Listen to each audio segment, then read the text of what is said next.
Hello friends.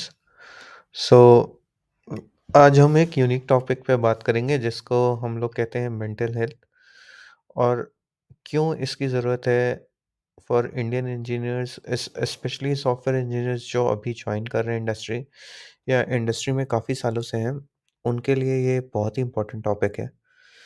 और अपने आप की केयर करना, अपने आप का ख्याल रखना, ये एक बहुत ज़रूरी चीज़ है और एक एज़ अ सॉफ्टवेयर इंजीनियर ये और भी ज़्यादा ज़रूरी होती है क्योंकि काफ़ी बार और काफ़ी टाइम आप अकेले रह रहे होते हैं या अकेले काम करते हैं और ऐसा लॉन्ग वर्किंग आवर्स होते हैं जिसमें आपको अकेले काफ़ी मेंटली वर्क करना पड़ता है। तो इसीलिए अपना ख़्याल रखना बहुत ज़रूरी है। एज़ अ सॉफ्टवेयर इंजीनियर आपके लिए ये सबसे बड़ी प्रायोरिटी होनी चाहिए और आपको वेज़ फाइंड करने चाहिए जिससे आप अपने आप का ख़्याल रख सकें और अपने आप के बारे में सोच सकें। अभी एक इंडियन सॉफ्टवेयर इंजीनियर की पर्सपेक्टिव से मैं एक चीज़ आपको बताना चाहूँगा, एक अनकम्फर्टेबल ट्रुथ है जो कि हमारी प्रोडक्ट और सर्विसेज़ कंपनीज़ में आपको देखने को मिलता है। अगर आपने एक मूवी देखी होगी फॉरेस्ट गंप, तो उसमें जो टॉम हैंक्स है, वो एक समय बोलते हैं कि life is like a box box of chocolates, you never know what you are going to get. ऐसे ही हमारे साथ भी है सॉफ्टवेयर इंजीनियरिंग में। हमें पता ही नहीं है कि हमें क्या मिलने वाला है, क्या प्रोजेक्ट होगा, कैसा प्रोजेक्ट होगा, क्या मैनेजर मिलेगा, कैसा डिवीज़न परफ़ॉर्म करेगा। तो बहुत सारी फैक्टर्स होते हैं जो आपके कंट्रोल में नहीं होते हैं। कभी-कभी बाय लक आपको अच्छी चीज़ें मिलती हैं, लेकिन लक कभी भी चेंज भी हो सकता है। हार्ड वर्क करते रहेंगे तो of course things will always fall in place but कभी-कभी even after hard work things may not go as you have planned. तो ये एक बहुत बड़ा अनकम्फर्टेबल ट्रुथ है कि आपको शायद जो प्रोजेक्ट्स आपको चाहिए, वो शायद आपको ना मिले जल्दी और स्टार्टिंग में तो बहुत ही मुश्किल है मिलना। हो सकता है कि towards you know a, when you are reaching 30s और 40s तो आपको वो ऐसा प्रोजेक्ट मिले जिसमें आपको ट्रूली इंटरेस्ट हो या आपको इंटरेस्ट और पैशन फाइंड भी करना होता है एज़ एन इंजीनियर। दूसरी एक बड़ी बात ये है कि मान लीजिए आपको अपना पैशन वाला प्रोजेक्ट मिल भी गया, तो कभी-कभी क्या होता है कि आपका वर्क जो है रिकॉग्नाइज़ नहीं होता है या किसी और का वर्क ज़्यादा रिकॉग्नाइज़ होने लगता है और आप अच्छे टेक्नोलॉजी में काम कर रहे हो, अच्छी चीज़ों पे काम कर रहे हो, फिर भी आपका वर्क रिकॉग्नाइज़ नहीं होता। तो ये भी एक बहुत अनकम्फर्टेबल ट्रुथ है। कभी-कभी आपका वर्क या प्रोडक्ट सही नहीं चलता है, तो उसकी वजह से भी आपका रिकॉग्निशन जो है कम हो जाता है। एक और बड़ा ट्रुथ ये है कि एक कोई भी बड़ी प्रोडक्ट या सर्विस कंपनी में बहुत सारा लीगेसी कोड होता है। उस पे भी आपको कई दिन और कई महीने काम करना होता है। तो ये लोगों को पसंद नहीं आता। काफ़ी बार लोग चाहते हैं कि क्या लिख के चले गए हैं बाकी के इंजीनियर्स।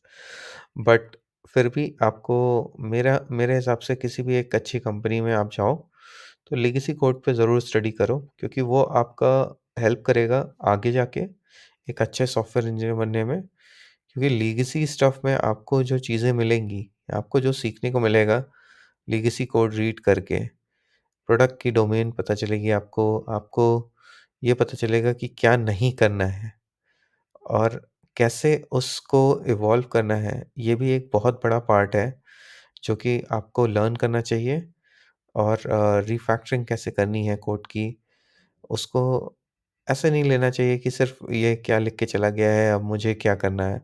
अरे यार! ये कैसा लिख के चला गया है, अब इसको कैसे ठीक करें?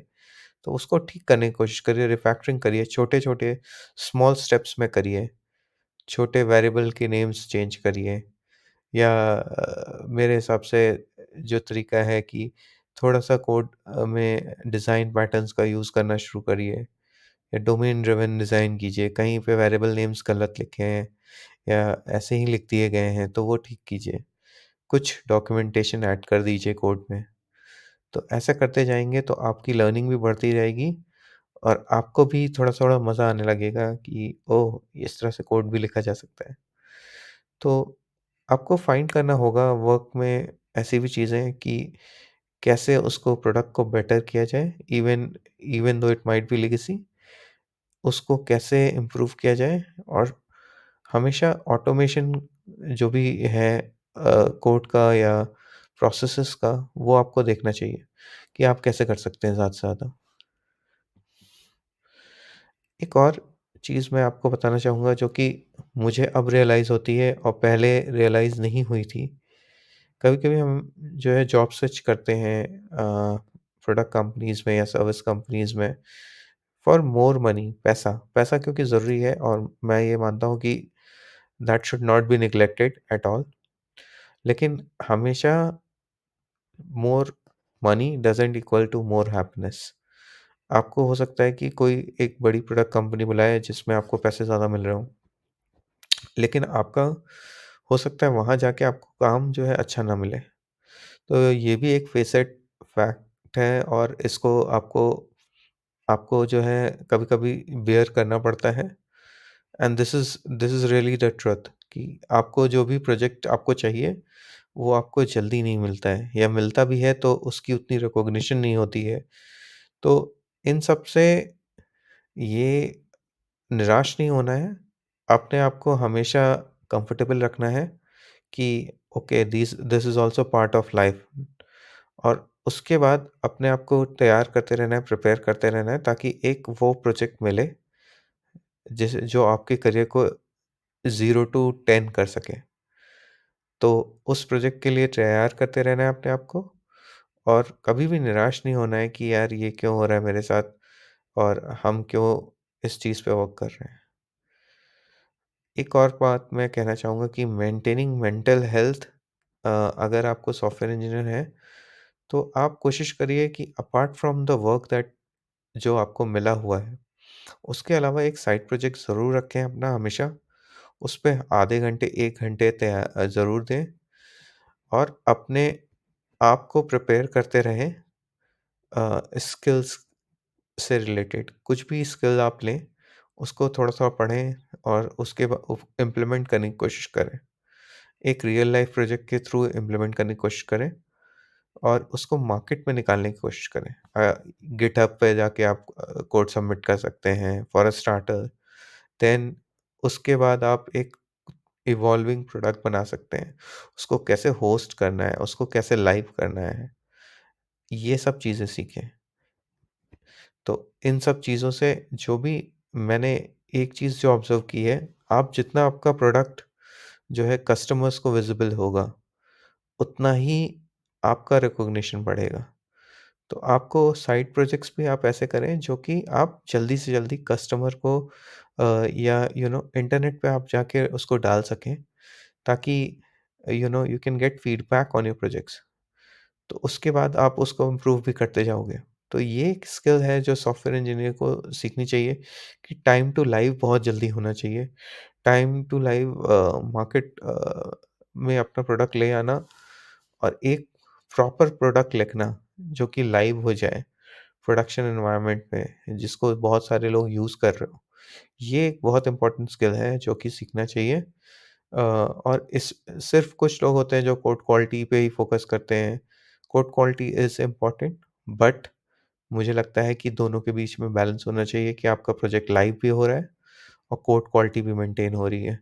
अगर आपका सिर्फ़ आपने कोड क्वालिटी पे ध्यान दिया, लेकिन आपका कोड लाइव नहीं गया, तो ये भी it's not a good sign और ये एक स्किल है जो सॉफ्टवेयर इंजीनियर को हमेशा बैलेंस करनी होती है कि time to live is also very, very important. एक कस्टमर के लिए जो टाइम टू लाइव है, वो बहुत इम्पोर्टेंट होता है और हमको भी ये बात रिकॉग्नाइज़ करनी चाहिए। एक और चीज़ जो मुझे ऑब्ज़र्व करने में आती है कि सॉफ्टवेयर इंजीनियर को करनी चाहिए, वो है कि अपने सीनियर्स से बहुत बात करनी चाहिए। डिफरेंट टीम के सीनियर्स से बात करनी चाहिए कि वो कौन से प्रोजेक्ट्स में काम कर रहे हैं। डिफरेंट जो ग्रुप्स होते हैं, जैसे टेक कम्युनिटी हो आपके ऑफ़िस में, तो वहाँ ज़रूर जाना चाहिए। कोई नया स्किल सीखने का मौका मिले, ट्रेनिंग हो, तो उसमें भी लोगों से जाके आप बात करें, इंटरैक्ट करें, उनसे पूछें कि किस टीम में काम करते हैं, किस प्रोजेक्ट में, कैसा प्रोजेक्ट है, कहाँ रहते हैं। तो नॉर्मल बातें करना करें, स्पेशली सीनियर लोगों से ज़्यादा बात करें, तो आपको भी सीखने को मिलेगा और उससे आपका नेटवर्क भी एक्सपैंड होगा। तो ये एक बहुत इम्पोर्टेंट चीज़ है, नेटवर्किंग करते रहें, कोशिश करें लोगों से कनेक्ट करने की। फॉर एग्ज़ाम्पल एक लिंक्डइन पे आप आर्टिकल भी पढ़ते हैं किसी सीनियर लीडर का, तो उसको भी रिकॉग्नाइज़ करें। अगर उसने मैसेज का ऑप्शन हो, तो कभी-कभी उनको मैसेज भी करें कि आपका आर्टिकल बहुत अच्छा लगा और thank you for this article. तो ऐसा भी कोशिश करें, कनेक्ट करने की, लोगों से कनेक्ट करने की कोशिश करें, एज़ फार एज़ पॉसिबल अपनी फ़ील्ड के या दूसरी फ़ील्ड्स के भी लोगों से। उसके बाद एक स्किल जो आपको डेवलप करनी है, वो है आपको अपने कोवर्कर्स के साथ जो है इंटरैक्ट ज़्यादा से ज़्यादा करना है और उनके साथ हमेशा ज़रूरी नहीं है कि आप वर्क रिलेटेड बात करें, कुछ नॉर्मल भी बातें कर सकते हैं आप। तो ये मैंने देखा है कि कुछ सॉफ्टवेयर इंजीनियर्स होते हैं या डेवलपर्स होते हैं, वो एक ही कॉर्नर में बैठ के अपना काम करते हैं, उसके बाद चले जाते हैं घर। तो that is not the thing. एक सॉफ्टवेयर इंजीनियर की सबसे बड़ी रिस्पॉन्सिबिलिटी ये है कि आप सॉफ्टवेयर इंजीनियरिंग को एक टीम स्पोर्ट की तरह लें और आप ये सोचें कि टीम में every member is also important. तो अगर एक जूनियर इंजीनियर के साथ आप वर्क कर रहे हो, तो आप उसको डेवलप करें। अगर आप सीनियर लोगों के साथ वर्क कर रहे हो, तो उनको भी डेवलप करें। उनसे पूछें कि कोई काम ऐसा है जो कि आप ले सकें और आप ऑटोमेट कर सकें या कोई उनका पेन पॉइंट हो या कोई टेक्नोलॉजी वो समझना चाह रहे हो लेकिन उनको नहीं समझ में आ रही हो, तो आप वो पीओसी करके उनको दें। तो ऐसी चीज़ें आप उनके साथ सीनियर लीडर्स के लिए करें और उससे आपको भी बेनिफिट होगा, वो भी आपको रिकॉग्नाइज़ करेंगे और हमेशा ये याद रखें कि टीम में एक जूनियर मेंबर का या एक सीनियर मेंबर का सबका कंट्रीब्यूशन बहुत मायने रखता है। अगर आप एक क्रिकेट की एनालॉजी लेता हूँ मैं, तो क्रिकेट टीम जो होती है हमारी इंडियन टीम में, अगर आपका नंबर 11 का भी प्लेयर अगर 1 या 2 रन बनाता है, कभी-कभी वो ही मैच जीतने के लिए बहुत इम्पोर्टेंट होता है। तो सबका कंट्रीब्यूशन मैटर करता है। आपको ये सोचना चाहिए कि software engineering is a team sport. अकेले आपके इंडिविजुअल परफॉर्मेंसेज़ होती हैं but at the end it is the team which wins और सॉफ्टवेयर प्रोडक्ट और सर्विसेज़ कंपनी दोनों के लिए एप्लीकेबल है। लास्ट में मैं आपको कुछ पॉइंट्स देना चाहूँगा जिसमें आपको अपने आप का कैसे ख़्याल रख सकते हैं। उसमें सबसे पहली चीज़ है कि आप एक स्पोर्ट या हॉबी लें जिसमें आप लोगों से बात करें, क्योंकि सॉफ्टवेयर इंजीनियर अकेले बहुत टाइम स्पेंड करते हैं। तो ऐसे ही चीज़ें लें जिसमें आप लोगों से बात करें, क्योंकि वो आपकी कम्युनिकेशन भी एनहांस करता है। फिर जैसे आप लोगों से बात करते हैं तो आप जो भी थॉट प्रोसेस है, वो थोड़ी देर के लिए आप रिलैक्स भी हो जाते हो। तो ये एक ज़रूरी चीज़ है जो आपको करनी चाहिए। दूसरी चीज़ है, एक चीज़ है कि आपको आउटकम्स तो इम्पोर्टेंट होते हैं लेकिन process is more important then outcomes. आपको अपनी जो है डिसिप्लिन्ड रहना है। आपको प्रोसेसेस पे ध्यान देना है कि आज ये टेस्ट ड्रिवन डेवलपमेंट कर रहे हैं आप। आप हर चीज़ प्रॉपर्ली कर रहे हैं। इवन दो बहुत सारी चीज़ें आपके साथ डे टू डे लाइफ़ में आएँगी, मीटिंग्स होंगी या आपके यू नो कोड रिव्यूज़ होंगे। लेकिन आपको अपनी प्रोसेसेस जो है वो उस पे ध्यान देना है। आपको कैसे वर्क करना है, क्या चीज़ें करनी चाहिए। इवन अगर there there might be negative और एटमॉस्फियर, लेकिन आपको अपनी प्रोसेस पे ध्यान देना है कि मुझे ये करते रहना है, ये सब चीज़ें करते रहना है। Maybe the division is not doing good, आपकी परफ़ॉर्मेंस अच्छी नहीं चल रही हो, मैनेजर आपसे अच्छा नहीं खुश नहीं हो या कुछ भी गड़बड़ भी चल रही हो, लेकिन आपको प्रोसेसेस पे ध्यान देते रहना है और सोचना है कि अच्छा टाइम भी आएगा और उस अच्छे टाइम के लिए आपको प्रिपेयर करते रहना है। मेरा एक और ये मानना है कि आपको स्माइल भी करना चाहिए और लाइफ़ को थोड़ा ईज़ी लेना चाहिए एज़ अ सॉफ्टवेयर इंजीनियर। और एक अपना जो सबसे इम्पोर्टेंट चीज़ मैंने कही आपको कि एक आपका साइड प्रोजेक्ट जो कि आपकी इंटरेस्ट बना के रखे, वो बहुत इम्पोर्टेंट है।